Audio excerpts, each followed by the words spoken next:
People shouldn't be so upset about having a spouse. It goes male or female, a spouse that just gives you a hard time all the time.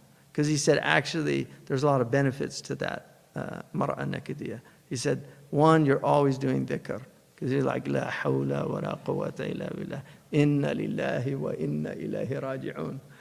And then he said, and then you're always visiting your relatives. Because he said, I have to go out. So he goes on about that. There's a hadith in the Muwatta of Imam Malik. There's only 2 hadiths in the Muwatta about meat, and they're both negative. It's very interesting. But one of them, Umar saw this man buying meat every day. And he said to him, أَكُلُّ مَا اشْتَهَيْتَ اشْتَرَيْتَ? Like what, you just get hungry for meat and you go buy it? And he said, إِنِّي رَجُلٌ قَرِيمٌ. Like I'm carnivorous. Like I like meat. Like Afghan people, Arab people, they like meat. And so Umar radiallahu anhu said, أَخَافُ أَن تَكُونَ مِنَ الَّذِينَ Allah subhanahu wa ta'ala قال فيهم أَذْهَبْتُمْ طَيِّبَاتِكُمْ فِي حَيَاتِكُمْ الدُّنْيَا وَاسْتَمْتَعْتُمْ بِهَا. That you'll be from those who have lost all of your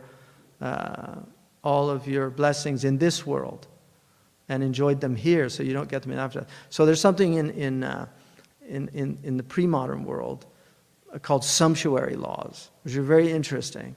So Islam has sumptuary laws. A sumptuary law is a law that prohibits things that are going to lead to too much luxury. And many, many societies had sumptuary laws. The Greeks had them because they were worried, especially the Spartans, because they were worried that people would get too lax. The Chinese had sumptuary laws. So Omar, the Prophet ﷺ, clearly in our religion, the prohibition of men wearing gold is a sumptuary law. And that's a clear sumptuary law.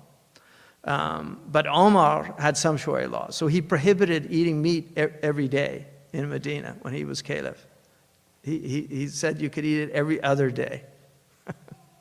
And in the books of fiqh, they talk about the right of a woman to the amount of meat. And they literally, based on her socioeconomic status, they had how many days. So like a woman who's accustomed to that, at least once a week. One of the reasons why the meat was done on the Eids was because most people were what we would today call semi-vegetarians. Because meat was really expensive. And meat was also wealth. Because livestock, in all pre-modern societies, livestock is part of wealth. Right? It's like having gold or silver. So you don't want to just dissipate all your wealth by eating all the time. And then also they shorn for the wool. I mean, there were also milk.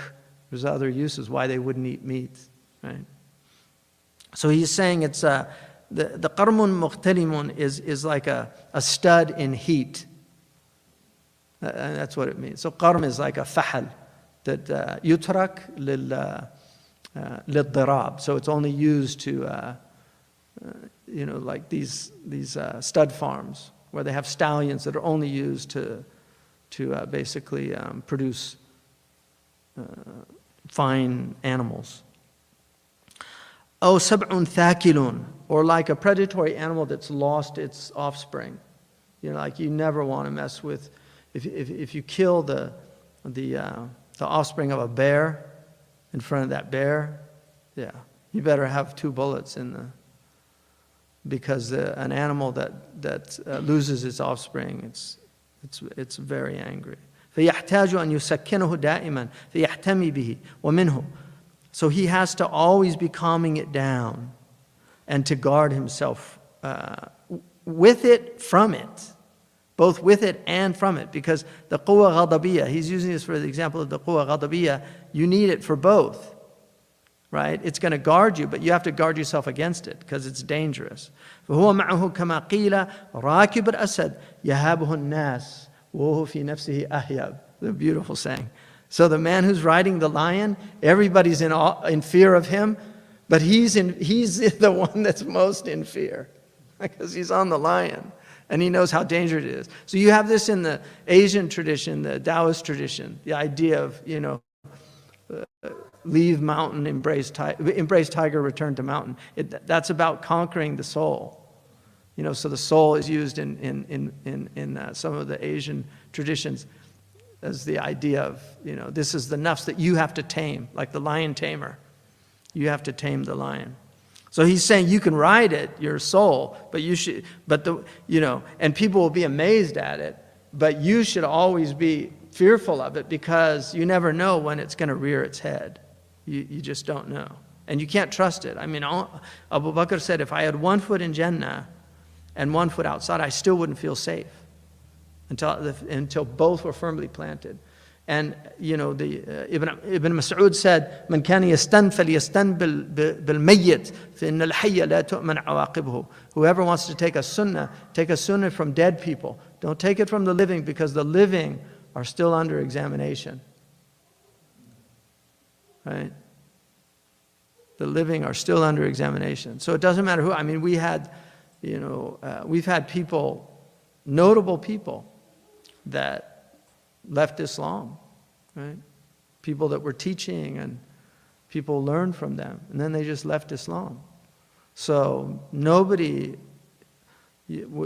as long as somebody's alive, we don't know. We ask for husn al-khatima, and we ask Allah, inshallah, those people, Allah illuminate their hearts and restore them to their sanity, because it's a tragedy when somebody, one of the companions who went to Ethiopia, he was alcoholic and he couldn't control his nafs, and so he ended up becoming a Christian so he could drink alcohol. But that's exactly it. It's more about appetites than anything else. People have unnatural appetites, and that will deviate them and take them away from the truth.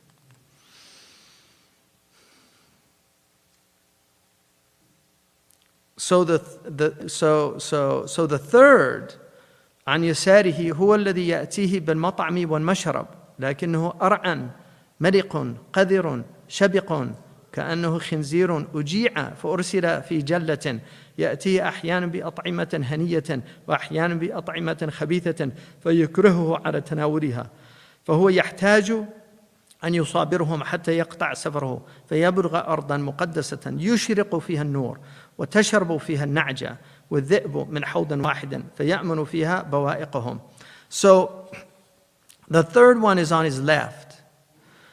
And this is the one who brings the food on the journey. He's bringing the food and the drink. But he himself he's stupid. He's ar'an. Like ru'unat an-nafs are the frivolities of the self. So the ar'an is the one who's engaged in frivolities.